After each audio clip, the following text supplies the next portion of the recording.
বার্লিনের রাস্তায় হাতে হাত ধরে যেন হাওয়ায় ভাসছেন। কখনো একজন চুমুক দিচ্ছেন গরম কফিতে, তো অন্যজন কামড় বসাচ্ছেন আইসক্রিম কোণে। নরম গরম প্রেম, ভালোবাসার একসঙ্গে পথ চলার অঙ্গীকার। দেশ থেকে প্রায় ৭,০০০ কিলোমিটার দূরে জার্মানিতে এভাবেই জীবনের নতুন ইনিংস শুরু করলেন তৃণমূল সাংসদ মহুয়া মৈত্র। কৃষ্ণনগরের সাংসদ গাঁটছড়া বাঁধলেন পুরীর প্রাক্তন সাংসদ পিনাকি মিশ্রর সঙ্গে। জীবনের হাফ সেঞ্চুরি পেরিয়ে নতুনভাবে দাম্পত্য জীবন শুরু করলেন দুই রাজনীতিক। যুগল পথে ৭ পাকে বাধা পড়লেন ৫১ বছরের মহুয়া মৈত্র ও ৬৫ বছরের পিনাকি মিশ্র। গত শুক্রবার জার্মানির বার্লিন প্রাসাদে সারেন ডেস্টিনেশন ওয়েডিং। পরিপূর্ণতা লাভ করল এক মিষ্টি প্রেমের গল্প। বিয়ে করেছেন দুজনকে আমার তরফ থেকে, দুজনেই আমার কলিগ ছিলেন ১৭তম লোকসভাতে। ১৮তম লোকসভাতে মহুয়া মৈত্র আমার কলিগ। তো স্বাভাবিকভাবে দুজনকে আমার তরফ থেকে অনেক অনেক শুভেচ্ছা, অভিনন্দন। তাদের আগামী জীবন খুব ভালো কাটুক, সুখে শান্তিতে কাটুক।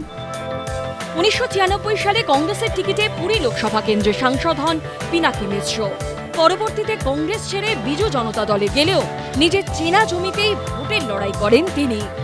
২০০৯, ২০১৪ ও ২০১৯ পরপর ৩ মেয়াদে বিজেডির টিকিটে পুরীর সাংসদ নির্বাচিত হন পিনাকি মিশ্র। যদিও গত লোকসভা ভোটে তাকে আর প্রার্থী করেননি নবীন পট্টনায়ক। পিনাকির মতোই মহুয়া মৈত্রের রাজনৈতিক জীবনের শুরু কংগ্রেস দিয়ে, তারপর তৃণমূল। একবারের বিধায়ক, দুবারের সাংসদ। দুই রাজনীতিবিদ এবার শুরু করলেন নিজেদের নতুন ইনিংস। মহুয়া মৈত্র বিয়ে করেছেন বার্লিনে গিয়ে। উনি সাংসদ, অ্যাডাল্ট, যথেষ্ট ম্যাচিওর। ওরা ওদের কিভাবে থাকবেন ব্যক্তিগত বিষয়, ভালো থাকুক, সুখে থাকুক। হ্যাঁ, শুভেচ্ছা রইল, অনেক আন্তরিক শুভেচ্ছা।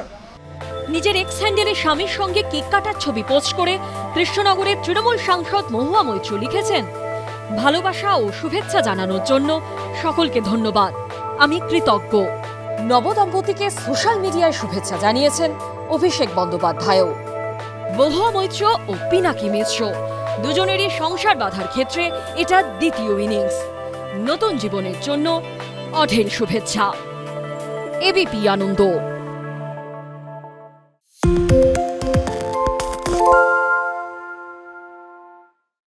সত্য অন্তহীন, সত্যের খোঁজও তাই, সত্য সন্ধানে তাই আমরা অক্লান্ত, অকুতভয়। এবিপি আনন্দ নতুন ভাবনার প্রতীক, যা মনে মুক্ত, তথ্যে যুক্ত এবং যাবতীয় সীমানার বাঁধন থেকে মুক্ত।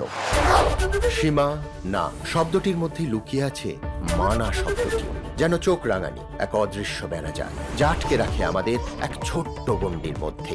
একমাত্র সঠিক খবরই গড়ে তুলবে এক মুক্ত সমাজ। সেই জগৎ গড়ার লক্ষ্যে কোনো সীমানার ঠুকুটি আমরা মানব না। এবিপি আনন্দ এগিয়ে থাকে, এগিয়ে রাখে।